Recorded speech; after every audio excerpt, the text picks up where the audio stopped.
Welcome back. Tirumala లడ్డూతో పాటు ముడి సరుకుల నాణ్యతను పరిశీలించి అధునాతన ల్యాబ్లు ఏర్పాటు చేస్తామని సీఎం చంద్రబాబు అన్నారు. అవసరమైతే ఐఐటి నిపుణుల సహకారం తీసుకోవాలని టీటీడీకి సూచించినట్లుగా తెలిపారు. తిరుమలను తిరిగి పవిత్రమైన దివ్య క్షేత్రంగా తీర్చిదిద్దుతానని ముఖ్యమంత్రి చంద్రబాబు హామీ ఇచ్చారు.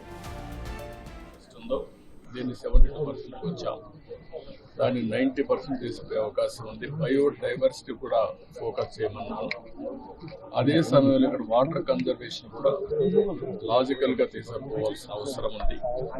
ఒకప్పుడు మెడిసినల్ ప్లాంట్స్ తీసుకొచ్చి పెట్టాం.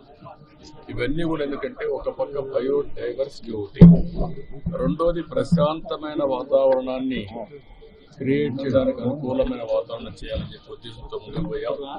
అది కూడా ఒకసారి మళ్ళా సమీక్ష చేశాను.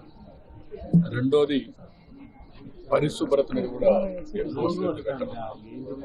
ఎక్కడెక్కడి నుంచో భక్తులు వస్తారు.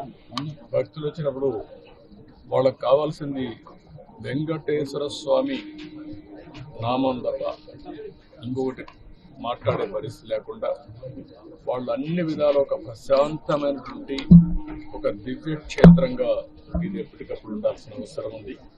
దానికి కూడా సజెషన్స్ ఇచ్చాం.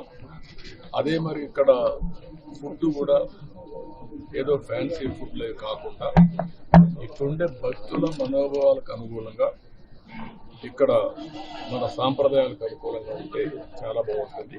అలాంటివి కూడా చేయమని చెప్పి ఆదేశాలు ఇచ్చారు. అదే మరి ఎండ్ టు ఎండ్ ఇవన్నీ కూడా ఒపీనియన్ కూడా తీసుకోవడం, భక్తుల మనోభావాల్ని గౌరవించడానికి ఏమేం చేయాలో అవన్నీ చేస్తాం. ఇప్పుడు సేవకులు కొంతమంది ఉన్నారు, శ్రీవారి సేవకులు. వాళ్ళు కూడా ఎప్పుడో నేను ప్రవేశపెట్టాను. వాళ్ళు ఒక 15 లక్షల మంది అయ్యారు.